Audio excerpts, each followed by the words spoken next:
First and foremost, I want to make it very, very clear that the guidance that CDC continues to put out for schools K through 12 and higher learning is intentional for reopening and keeping our schools open. That's its purpose.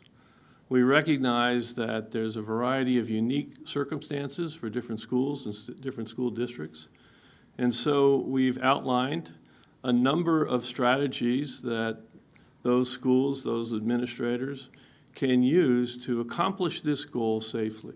There were a number of schools and districts across the country that did an awesome job of transitioning this spring. And there were a lot in which I and state school leaders were disappointed in that they didn't figure out how to continue to serve their students. Too many of them just gave up. Things like this cannot happen again in the fall. It would fail America's students, and it would fail taxpayers who pay high taxes for their education. Ultimately, it's not a matter of if schools should reopen, it's simply a matter of how. They must fully open, and they must be fully operational. And how that happens is best left to education and community leaders. Physical health and safety are factors. So is mental health. So is social-emotional development. And importantly, very importantly, so are lost opportunities for students, particularly the most vulnerable among us and students with disabilities.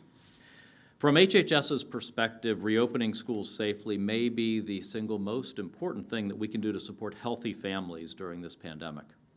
Reopening schools comes with some risk, but there are risks to keeping kids at home too. At home, kids aren't benefiting from social stimulation. They may be falling behind in learning.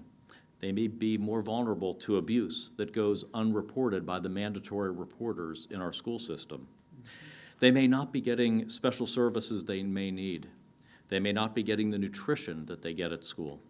And it may be difficult for parents to get back to work, as Secretary Scalia noted. This issue, like so many considerations around safely reopening, isn't about health versus the economy, but about health versus health. All of this is why the American Academy of Pediatrics has strongly recommended beginning with the goal of having students physically present in school.